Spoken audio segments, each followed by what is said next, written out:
Hey everyone, thank you for listening to another episode of Spoiler Force Podcast. You can find more episodes on any podcasting platform such as Apple Podcast, Spotify, Amazon, SoundCloud, and YouTube.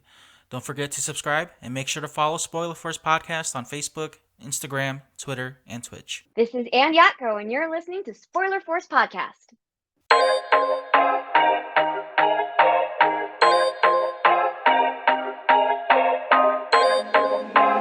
This is a FlowGasm Beats production.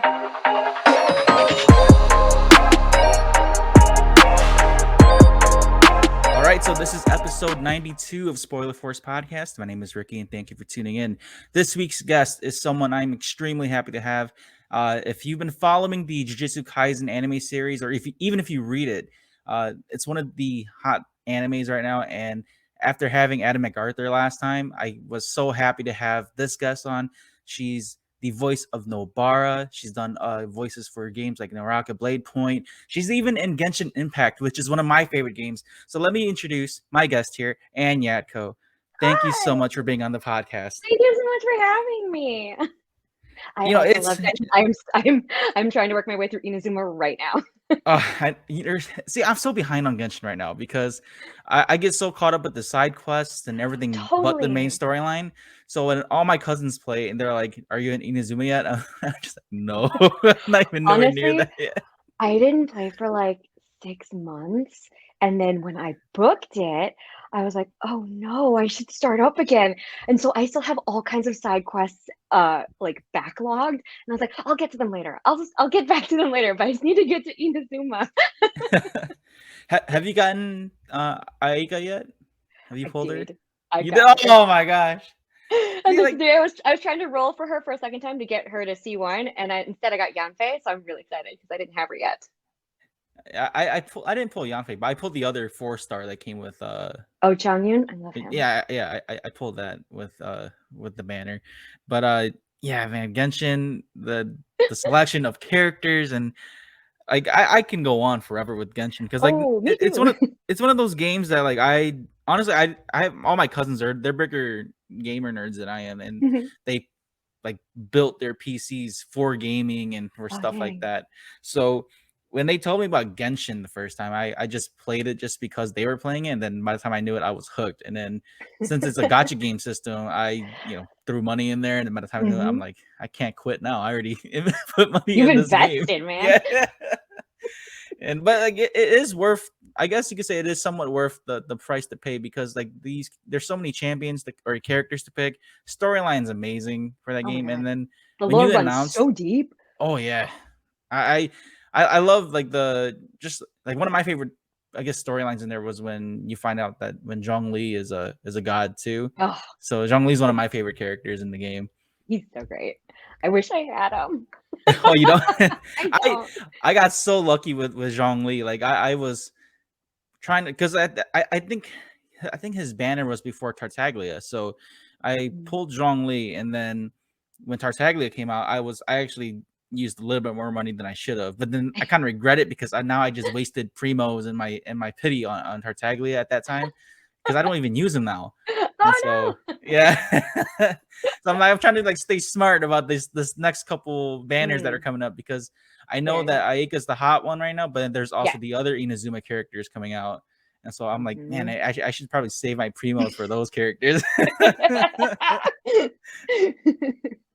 I feel Now, you. since we're on this topic of Genshin, when you Sure. announced it on Instagram, how did you book that role, or at Oh, least the multiple roles? Because you play different characters on there.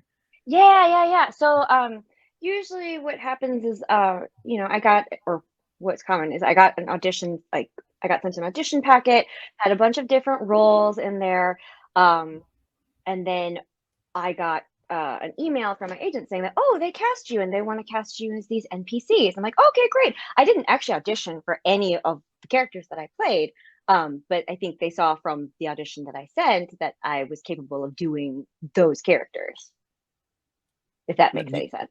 Oh no, that's understandable. But Yeah. I always like, I guess the fan in me is like, man, I really wish they casted you as a character in there because with Aw. games now, a lot of voice actors are taking that avenue now because I Mm. think recently they casted like even Lily Pichu as a character as one of the characters in there for Genshin, and then even like the Japanese voice actors, like the ones that are in the like sub anime and stuff like that, they're in those games. And Ah, so yeah. so I always like I when you announced that, I'm like, oh man, I wish they made Anne into like a playable character, because I think that like it's definitely more recognizable when you are actually like a new character, or you're someone that's playable versus like NPCs. Oh, But the fact sure. that you're still in the game is what's amazing. So congrats on that. Ah, thank you. Thank you. It was cool. I actually, like, was it 2 days ago or a couple days ago, played through the Hiragi Chisato quest. I was like, "Oh, there's my voice. Hey." What's your thoughts on, I guess, going from gaming to like dubbing for anime shows? Do you feel like there's any difference at all, or do you kind of just do it the same? I mean, the technique is slightly different. I mean, and some games you are essentially dubbing. That I've had to do that for games in the past, where I'm essentially recording to picture, just like doing recording for anime.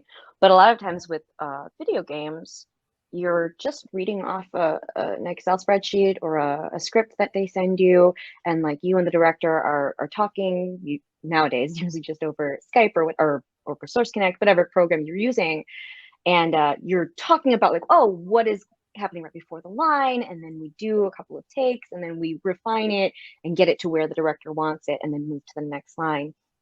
As opposed to for anime, you see a preview of the scene or the line actually in the original Japanese, and then they'll play it again, and then the sound drops out right at the time that your line goes in, and then you record your line in that space. Would you say it's easier for games then when you're doing the voices for gaming? Uh, I guess from like a technical standpoint, yes, because I don't have to worry about timing or lip flap matching, any of that stuff. Yeah, but I mean, they all draw from the same set of skills, and I love both. I think that's great though. Like you're able to lend your voice to both animation and gaming, because like I said before, like it's two different avenues, but at the same time Yeah. essentially it's pretty much the same thing with voice work. But would Mhm. I guess would you prefer one over the other, or it's just, I guess, all jobs to you? Not that they're all jobs to me, but there's not Or like just that they're all not put it jobs that to way. me. It made it seem like pretty bad, but like No, no, no. Not to be so mercenary, but no, I think I love both, honestly, and I um didn't for a long time, and I wasn't a part of like the fandom for a long time, but now that I'm here and now that I'm doing it and now that I'm in it, I'm diving head first into so pretty much whatever to anime and video opportunities. games. Yeah, and I love Yeah. the storytelling that you can do in both forms is really cool. It's great that in video games nowadays there's so much like branched content, right? So like you can record like a response, five different ways depending on the way the player character, responds. And so like you have it's a choose your own adventure, right? So you have the option to or you can create all of these potential realities for the player, which is cool. Now, I guess when you do video games though, like the audition process, is it similar as well? Do you just apply for everything? It's similar. So I mean, most of the time I'm getting auditions to me from my agent. Um, and it's just a lot of times you'll get a set of lines, sometimes you'll have a picture, sometimes you won't, you'll get a small description, and then any other directions they have for you, like, oh, we think the voice might be a little on the higher side, we think the character has these qualities, or maybe there's like a voice reference, like, oh, I think this sounds like Emma Stone, and so those are things that you can kind of use as a guidepost to help craft your audition. And as the actor, you can choose to follow all of the things they say or only some of the things they say if that feeds your performance. That's great. Again, congrats on getting the roles that you recently Oh, announced. Because thank I know. you. Again, you announced that you were on the Neo: The World Ends with You game. Yeah, I Yeah. got to So play a few small roles in that, which is cool. Yeah, because I remember when the first part came out a long time Mhm. ago on the DS, and as a kid, I was kind of upset because I didn't have a Nintendo DS, so I couldn't Oh, play I that didn't game. either. Yeah, and I think during that time, that's when like Kingdom Hearts was on Game Boy, and then Mhm. like Square Enix was doing all that kind of style of games for Yeah. handhelds. So I really wanted to play with that game, but then I couldn't. And then even now, like that game even intertwined with the Kingdom Hearts universe, and then there's an anime series out for that too. And Yeah. so I I saw think a it's really couple episodes of the anime series. It's really cool, and I was like, "Oh, maybe I should pick up the game." Because I I think they did a remastered version for Switch, right? I believe so. I haven't Yeah. really followed the game as much, but I know that with the animation, 'cause I followed the panels. I think it was last year or earlier Mhm. this year that when they announced it, they really stuck closely to the actual lore and like the art style of the game, which I really like too, which is Yeah. great. But yeah, when It you looks announced that, really unique. oh yeah, it's definitely like especially like the really thick outlines for the characters. Mhm. They're very I guess future it has like that 90s futuristic kind of look to it, Yeah. like an old school anime, kind of like the cyberpunk sort of look. Uh-huh. Yes, Totally. kind of like Akira or something like that. It has that kind of feel to it. Now, before we dig into more of the animation side of things, Yeah. I looked up your bio, and Yeah. I had no idea that you went to like school for, was it forensics? Was that I what it went to was? school for biomedical engineering. I have a bachelor's degree in biomedical engineering from Marquette University. Yeah, and that's crazy because you know, especially being Asian, right? Yeah. I read that, I'm like, wow, she really got that Asian part done. Like Yep. that's usually like typically what Asian parents like. See, you went to school for that, you got your degree, I and did then it, you just Mom. switched you switched over to acting. So I mean, what made you decide to switch from like they're polar opposite careers? Yeah. Yeah. I mean, to be fair, so when I went to Marquette, I was initially pre-med. So I missed pre-med the whole time. So I thought I was going to go to medical school. And literally the first week on campus, I was like, "Oh, I like watching plays. I wonder if they're doing any plays." And I just like walked over to the theater on campus, the Healthier Theater, and I was like just looking around, and this guy comes up to me and he's like, "Hey, I'm doing my senior thesis and I need a small girl to play oh shoot, what it's Oedipus Rex. I need a small girl to play his daughters. You got time? You got time to do that?" And I was like, "Sure." And so, like, my first week in school, I had like a walk-on role at the very end of the play Oedipus Rex as I think I was Ismene, one of Oedipus Rex's daughters. So, like, at the end of the play, spoiler alert, he like gouges out his own eyes, and so the daughters come up and they're like, "Oh no, Dad, no!" As he like self-exiles and leaves. But I would like take my homework to the green room and like do like my calculus homework and then go into rehearsal and all this stuff. And I met my best friend on that show. She was the other girl who played the other daughter. But anyway, after that, that started my relationship with the theater on campus. And then I just started auditioning for plays, getting it, taking acting classes. I worked in the costume shop. I learned how to sew, all these kinds of things. And then my senior year rolled around, and my acting mentor, Phyllis Ravel, God rest her soul, she told me, "You're good. You should audition for grad school." And I said, "Really? Because that's expensive." But she convinced me. So I auditioned for grad school and I got into the California Institute of the Arts, which is in Valencia, California, just I don't know, like 20 something miles north of where I live here in LA. And I got my MFA in acting. And then after that, I realized, oh no, I need to pay bills. So I found a job using my other degree. And I was a forensic scientist for like 7.5 years while I was doing like, I was acting, kind of on the side. And I like got some of my first voiceover roles during that time, but it was definitely like, oh, I had a career and like that was kind of like my focus. Like it had to be my focus because it was a full-time job. Um, Sorry, this is like a very long story. No, But it's amazing because, like I've said, especially being Asian, like you don't typically Asian parents are like against most of the entertainment aspects, and like recently sure. now they're opening up to it now. But I Yeah. grew up, my parents, even though they're more modern or more like progressive, they Yeah. still kind of had like those like you should be a doctor or achieve So, high yeah. degrees or success like that, and I completely bombed that. I'm a college dropout, so so Eh, sorry to disappoint you, ev mom and dad, but every path is different, man. It's funny because it's like, my parents didn't understand for a long time, like, why I wanted to go to grad school, why I wanted to take on debt, because, like, I got a partial scholarship, but it wasn't a full ride.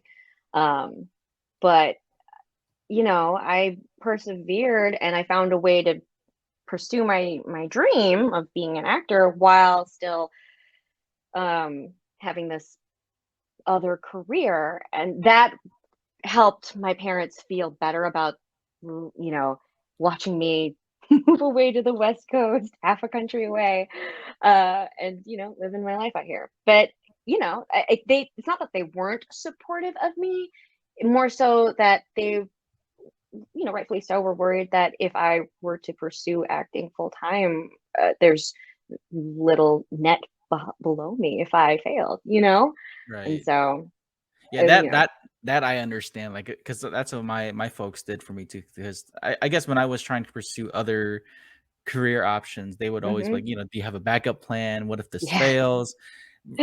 And at that time, I'm gonna get a little bit personal here. At that time, like Sure. I was very like optimistic with the hmm options or with the career choices that I was making. I was like, I know I'm Yeah. gonna make something out of this. But that I never really given thought about the whole safety net thing. And now that I'm older, I do understand where parents are coming from that. But seeing like your career options go from one way to another, I think it is some folks have the opportunity to do that, and I think that's great to have a something to fall back on. Because if let's just say if God forbid you stop pursuing acting, you can hmm still go back and do that job or do your use your bioengineering degree for Yeah. to make a living. Yeah. I I found it really hard to just throw caution to the wind and only pursue acting, as pragmatic as I am. So it made sense for me to have that that job for so long, until all of a sudden one day I looked around and said, "Oh, if I keep going down this road, that's my career for the rest of my life." Okay. And then that's So when I started stepping away. so was there a certain role that that you got that made you decide to do acting full time, or you just decided to do that?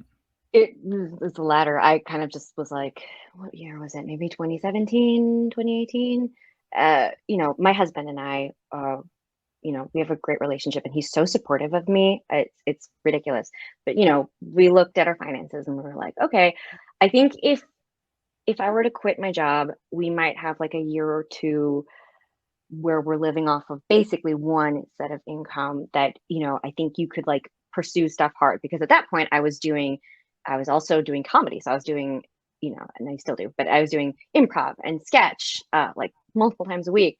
And so, if I had more time, then I could really like put it into taking classes and studying and like, getting all of my stuff together to really pursue acting and voice acting. And so I eventually ripped the band-aid off and resigned from my job. But it took a long time for me to like let go, because, a steady paycheck is a steady paycheck. Yeah. No, I think that's I think we need, especially in our community, we need to like help kind of not help but like showcase that you can still chase your dreams without having to be worried about finances. Because I always felt like if Yeah. you were kind of held back on fear of just like, what if I don't make it, you'll never take that step out and do it. So like I hmm said, I applaud you for being able to do that Thank and you. showcasing that we need more Asian faces too in the entertainment industry to show that we I can make it know. out there. So thank you for that. But Thank you. to move on though, Sure.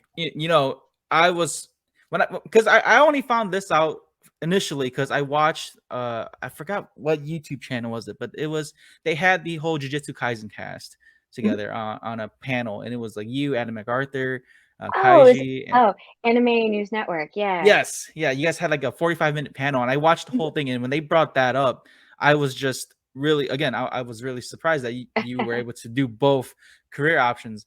But how did you get that role for Nobara? Because when I looked at your resume, right, I guess Mhm. or the roles that you've played, they're not exactly main leads, but it's like you have bits and pieces almost everywhere. So how did you land that role for Nobara? Yeah, so, you know, uh, to take it back, like those roles prior to Jujutsu Kaisen, I was starting to steadily like build a resume of, anime work and also dubbing in like live action shows. Just working my way up, doing small roles here, a supporting role there, all that stuff.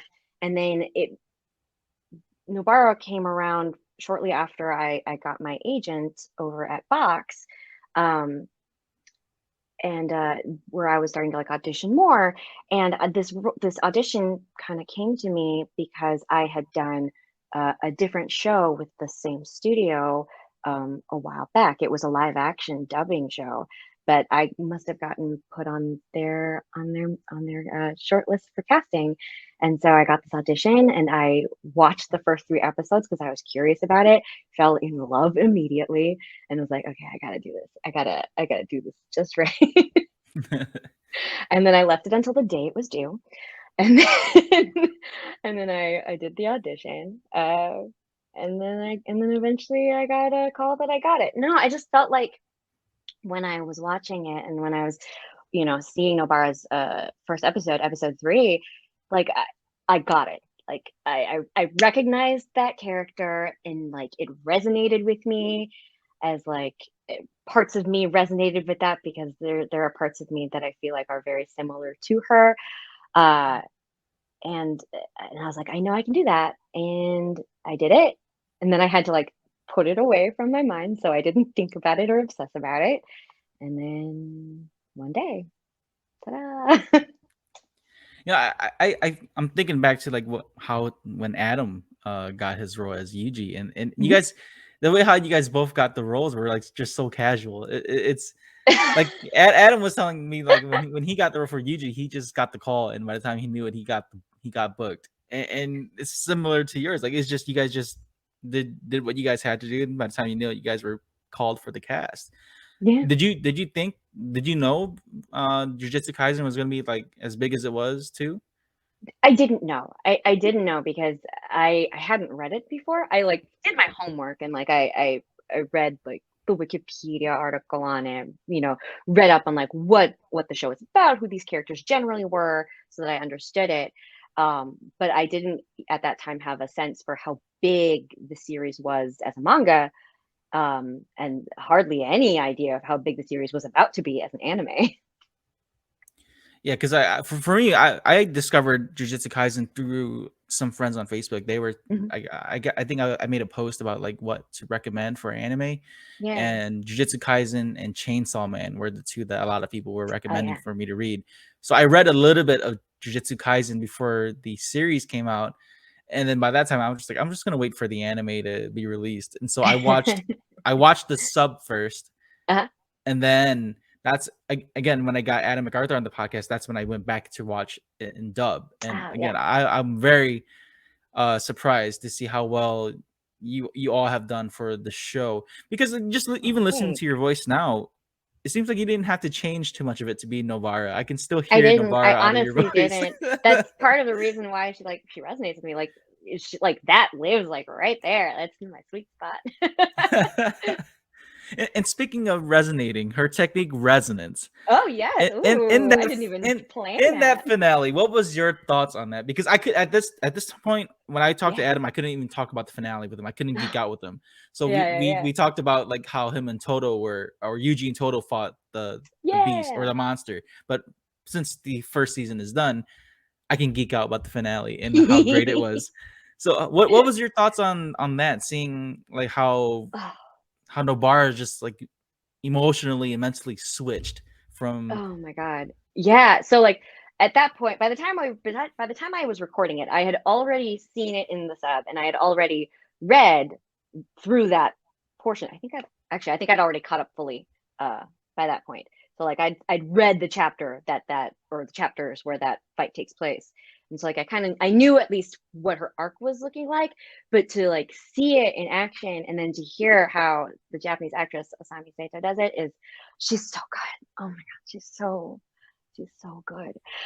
And I was just chomping at the bit to be able to do this because I knew it was coming. Like I knew that episode 17 and episode 24 were going to be my favorite things in the whole wide world to do, and I was correct. Because just what I love about her is that she is so sure of herself, like inside and out. Like she knows exactly what she's capable of, and she knows that she can do it, and she knows that she can kick butt. And so like for her to see, that like the curse, the almost tattoo all like up down her face and down her arm, she has that moment of like, oh no. And then all of a sudden, like it clicks for her, and she's like, "Oh no, you don't understand. I got this. I'm about to school all of y'all." And to see her determination to be able to win the fight at all costs, at the cost of her own well-being, to some extent, was like really cool to see. Like that's the lengths that she'll go to win the fight, to beat those curses. Ugh, it's so good. Yeah, the way how Mappa animated that fight scene too, and I like how you brought up the fact that she's so sure of herself, because not only was she sure of herself, she knew that Yuji was going Yeah. to be the one that was like the pretty much the pivotal point of that fight. So she just Mhm. kept using her technique over and over, and seeing her like just stick the nails in her arm and play chicken against the curses, and then Yeah. she at that point, I felt like she didn't even care anymore. She just wanted to defeat the curses, whether it Mhm. cost her life or just to save Yuji. And the part where they both use the black flash technique, what was your thoughts on that? Oh, it was so cool. It was so cool. Well, just because like at that point, like everybody had been getting these cool, like, in common parlance, level up powers. And so to see Nobara be able to get hers is so cool, because she's insanely powerful and she's insanely smart and talented. And so for her to be able to like see the situation and know exactly how she can play that situation is so cool. Like she knew that like she could do this, with the like doing the resonance into her own arm. She knew she could do this to distract them, to draw doubt into their minds so that they would release the curse, and that gives Yuji the opportunity to just come in, for the final swing. So like that's about knowing your teammate. That's about knowing, like her tactician brain is amazing. Yeah, just I love her. and not just that, see, they again with the finale. That's why, or at least the final few episodes of this first season, like they give Robbie Damon's character, Fushiguro, they give him his moment with the domain expansion, and then when they Yeah. give Nobara her moment with the black flash, and not just that, they showed another technique that she had, which was the hairpin technique, which I thought was really cool, because it So was already cool. cool enough to see that she used black flash, and then she's like, oh no, I got another one up my sleeve, and the hairpin technique kills the younger brother curse. And I Mm-hmm. geeked out. I'm like, oh my god, they made her so cool in this anime. Well, that's not the first time she's used hairpin. She used Yeah. hairpin in the Momo fight Oh yeah, that's right. with Oh the yeah, trees. against the trees. Yeah. Yeah. Yeah, that's right. But That's to see the right. different applications of it, oh, Yes. Even the school arc that they did, like I hmm loved how, since you brought that up, like I love how she was able to fight on her own too. Like she didn't depend on everyone. hmm And then when she whips out the rubber hammer or the toy hammer too, I thought that was really clever that they did that. And so, yeah. and I guess with Nobara's character, like why I enjoy watching her character and how you voice her too, is like she's not like typical female characters in anime. She's, again, very brave. She's tactical. and she's very sure of herself. And usually characters like that are in the sequence of like team characters per se. Like for example, like Naruto. Everyone always trashes Sakura, or like in Bleach, how like Orihime is one of the characters that people don't like. Nobara is essentially like she's like a main character, but just as a female lead in Jujutsu Kaisen, and that's why I enjoy her so much, and especially how you portray her. And I really like how you still add your own twist to it, because I hearing both sub and dubs versions of the character, like it seems like you stick really close to how the sub or the original actress does it. Is that something that you try to do, or do you kind of just use your own I guess techniques for her character? Oh no, I definitely like her performance is the blueprint, right? And so I watch it and I'm processing like, okay, what is she doing? How is she, like, what emotions is she portraying? All those nuances, and then I just have to reinterpret that through myself and through the way I, as an American, would say it. So like, even to be so technical, even when she does, straw doll technique, resonance, the way she says it in a very specific way in Japanese, where it kind of like it like ends on an up, and like I can't do that because that's not how you say resonance, and so I have to like figure out like, okay, how do you say that in English? Like, how would I say that, to say resonance in that same sort of like ramped up way? And so like that's how my performance came about. Is it pretty challenging for you then to kind of like, because I usually it's a fun game, honestly. Yeah. Like, which is why I love dubbing, because like it's a cool game where you're like, okay, I get to like very quickly, because you oftentimes get one, maybe two previews. You have to quickly like decipher, okay, what is the line? How did they say it? What did that mean? How do I say it in a way that makes sense for an American audience? And go.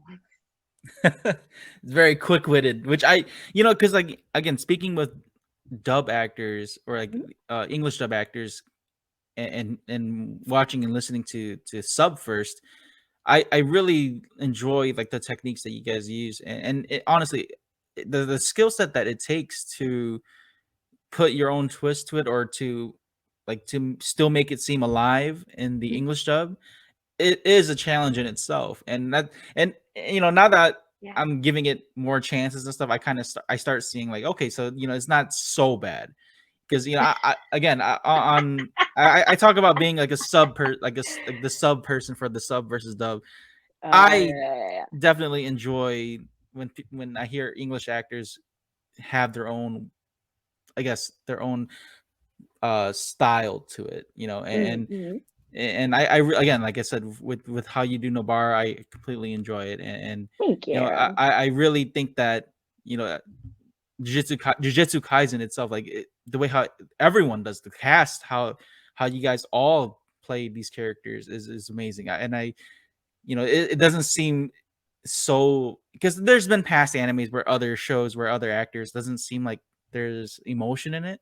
It seems kind of like they kind of just read it out of a book and then just left. But you guys, this complete cast here. I mean, you guys, amazing cast. And I mean, this cast is talented. Like, oh yeah, from top to bottom. And that's why it was an honor to be part of it. Oh yeah, that's why I enjoy Jujutsu Kaisen's English subcast, because from you to Adam to Robbie Damon to everyone, man, you guys, like, I didn't even realize like how talented, how stacked this cast was until I saw that Anime's News Network panel, and I'm like, oh man, you guys this is actually a pretty stacked team here to do this anime here. So speaking about the cast, though, how does it for you, how does it feel like to work with like cast members that are very experienced too? Well, the funny thing is, when you're in dubbing, you are always by yourself.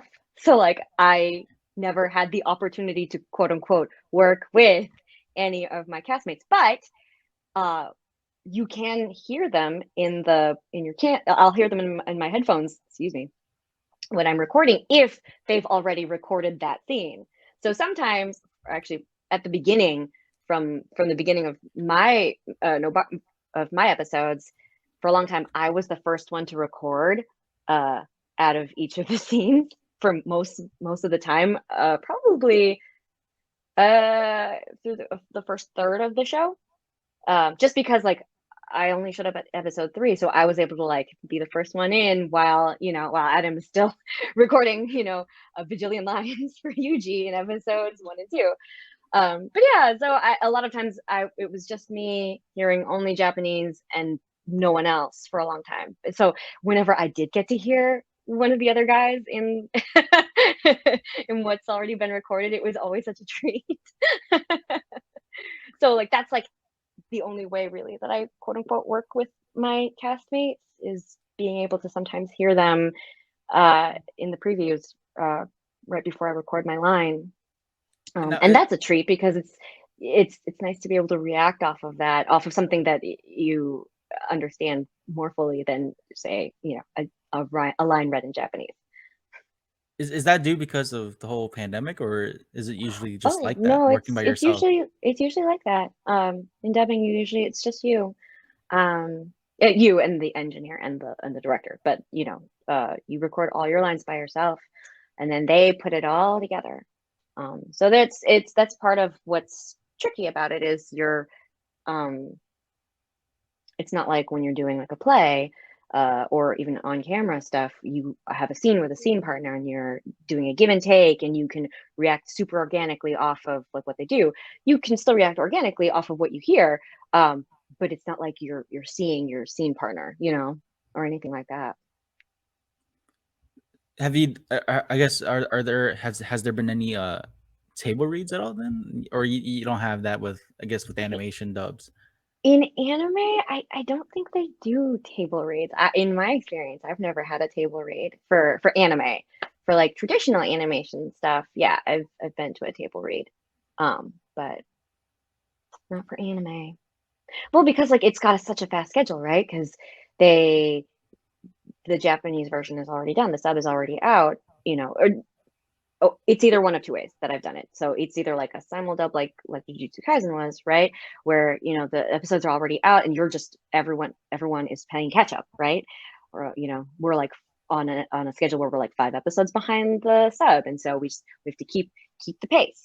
Or if it's something where you do all the episodes at once and then release them all at once, like a lot of Netflix shows, you get the footage and it hasn't been released yet, so you only see exactly what you see in the booth.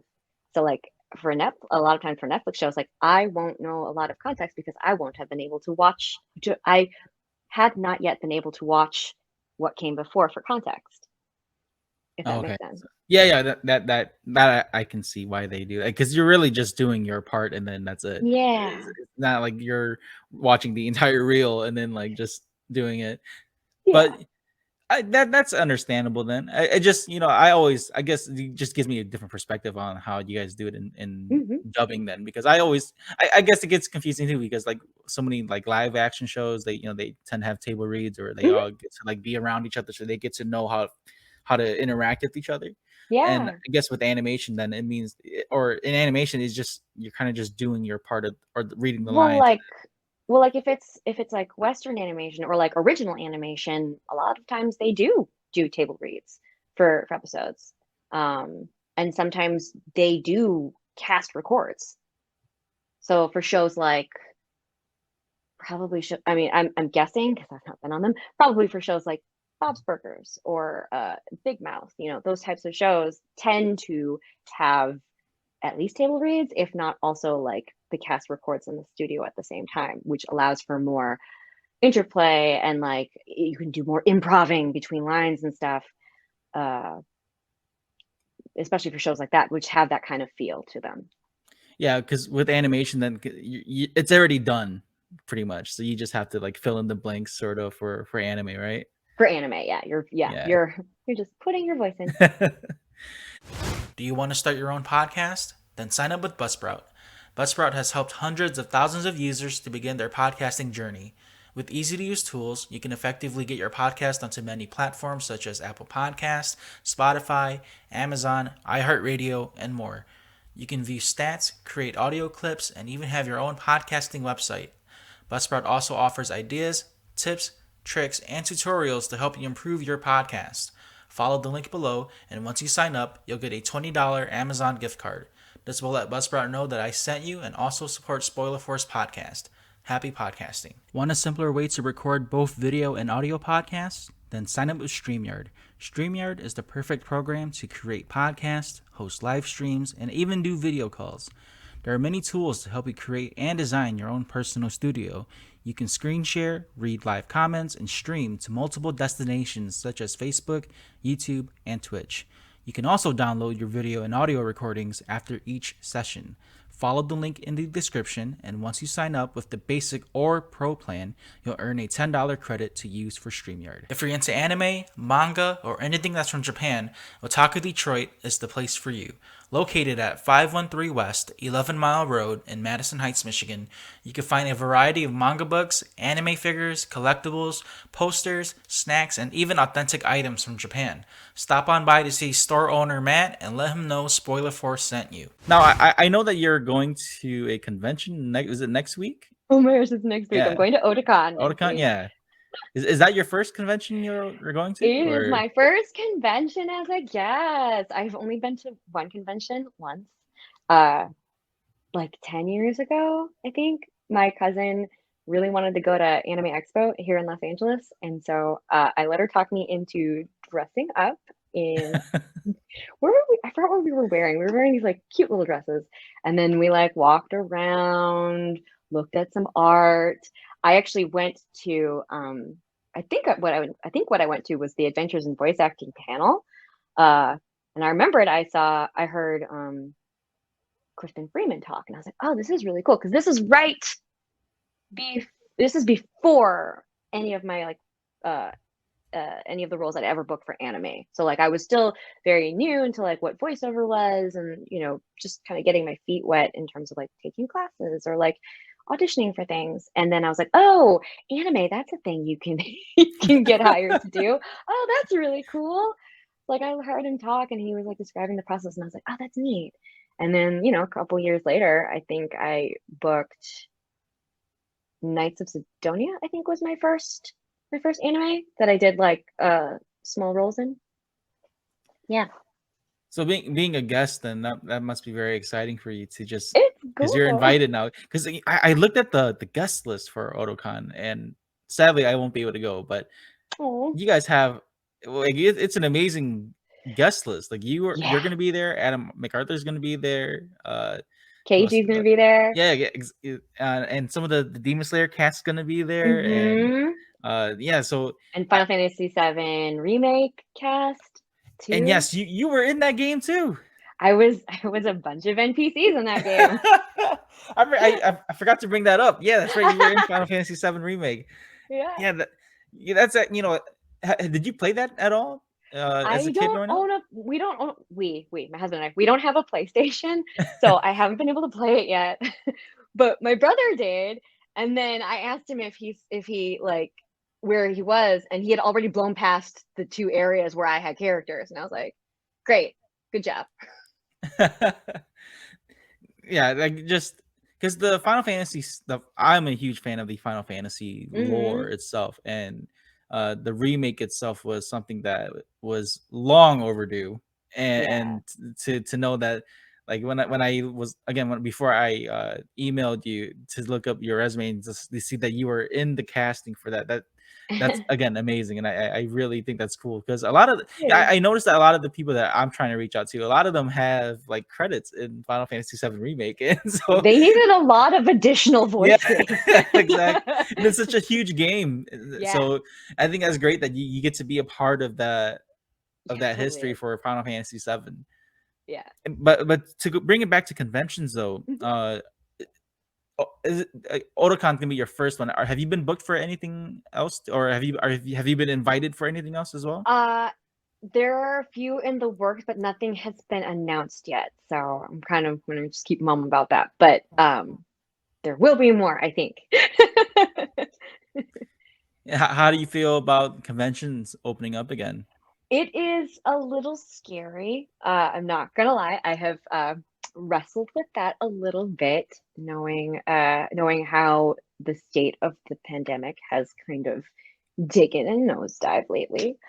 But I'm fully vaccinated, and I uh, feel like I can manage my, like my area. And so I'm going to do my best and try to, I'm going to definitely have a lot of hand sanitizer, Yeah.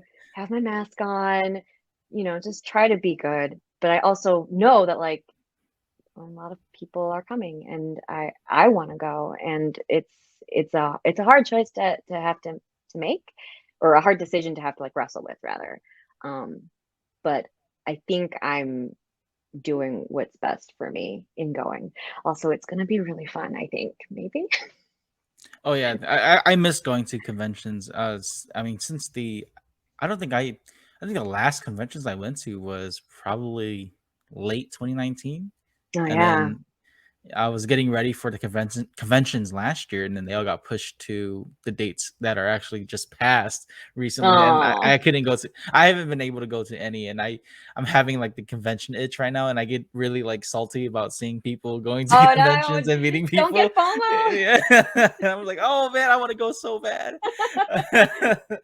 But I think it's great though that to see how again to see you be invited as a guest, because I think it's a really cool experience to, or I would assume it's a great experience, because when you go there as a con goer, you're experiencing just everything from artist alley Mhm. to meeting the people that you want to meet.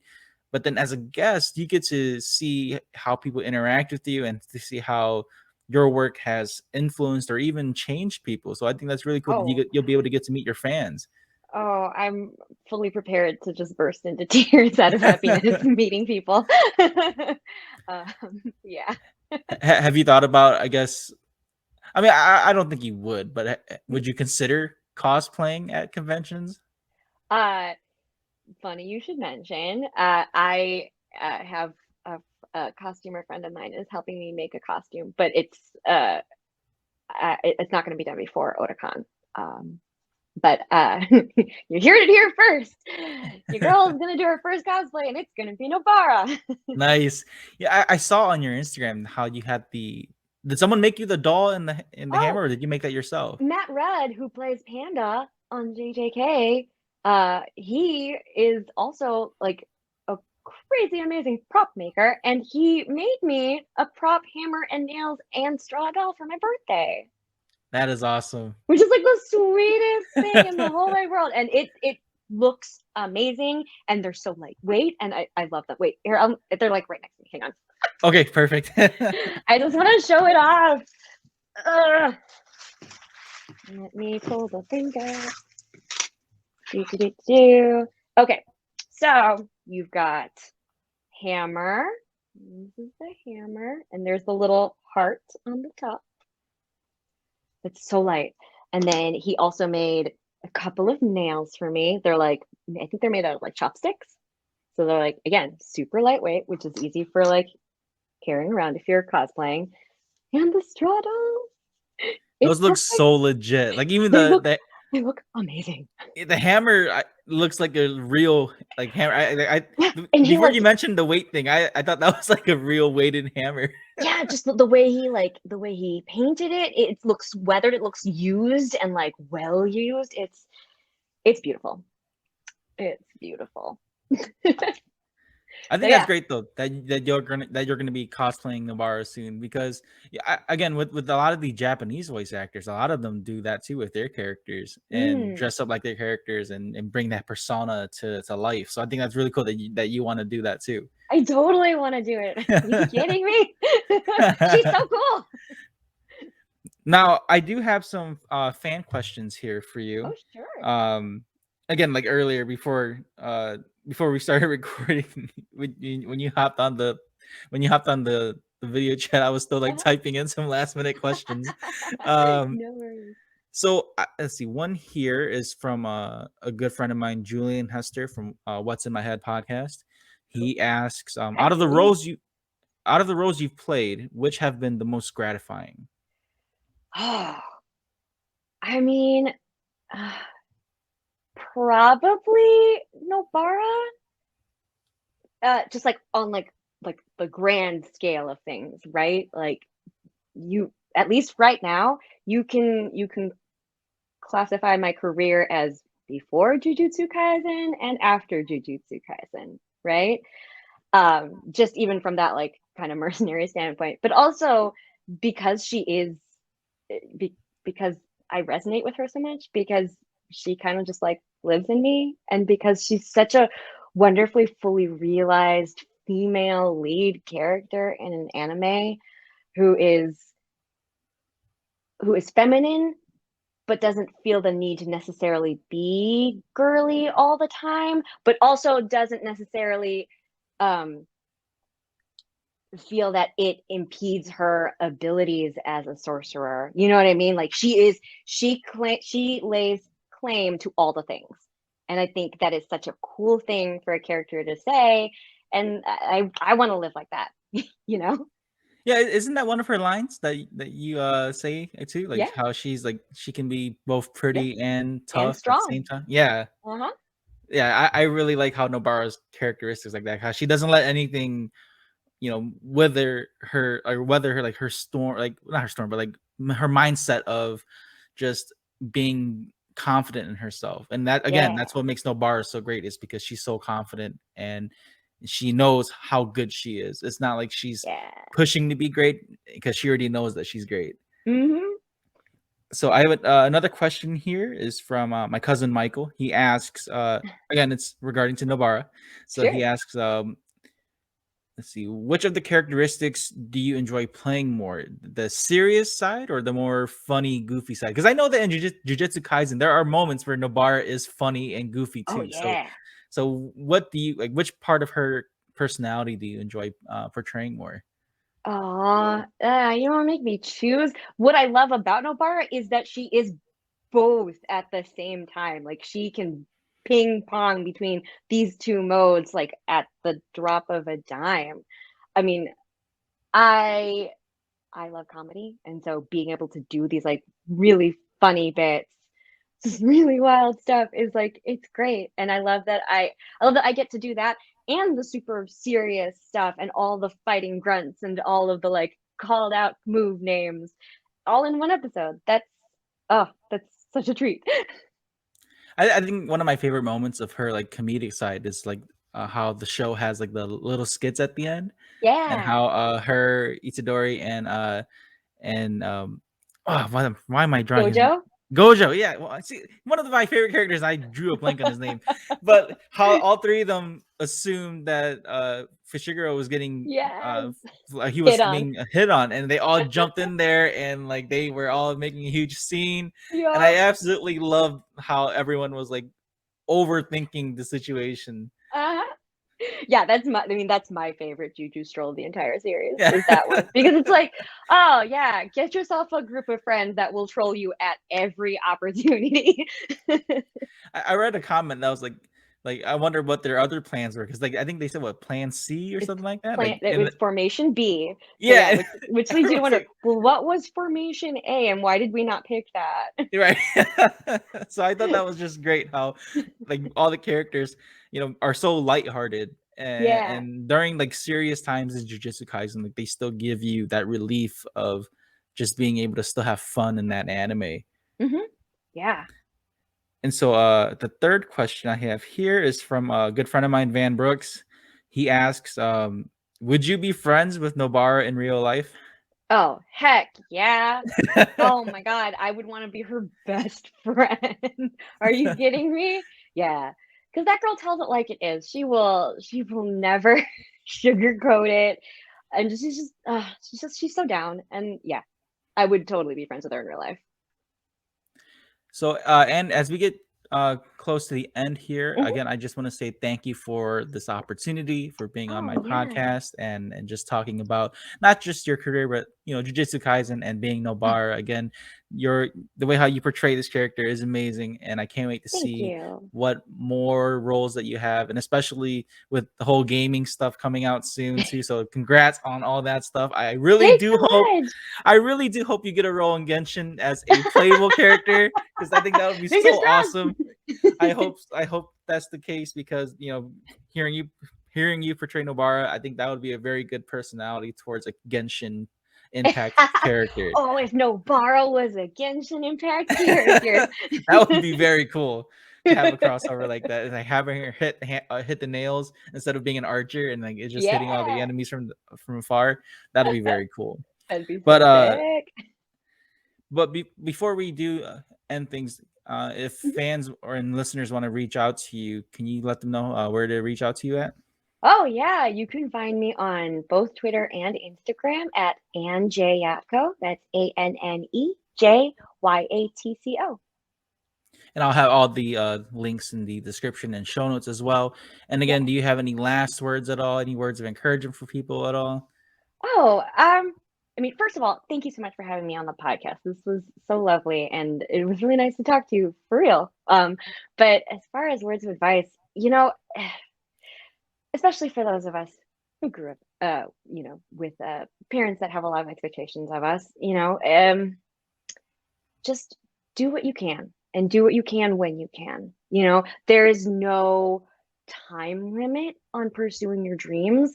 I didn't start booking like more regularly as a voiceover actor until I was in my am I aging myself?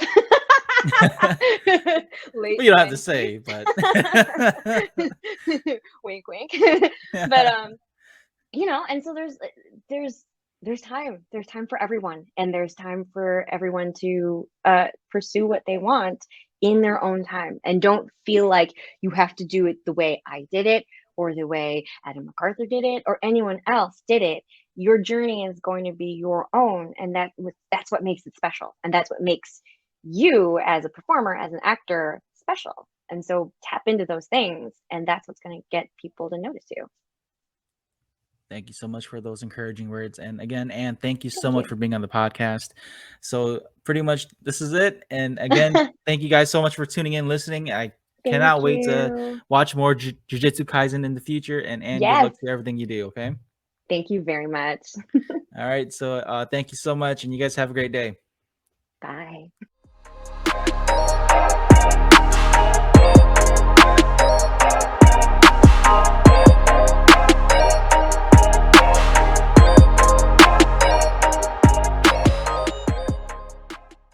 If you enjoyed this episode, make sure to follow, like, share, subscribe, and rate Spoiler Force Podcast. If you have any guest recommendations, comments, questions, concerns, or criticism, you can email me at rickyvang92@gmail.com or message me online on any of my social media platforms.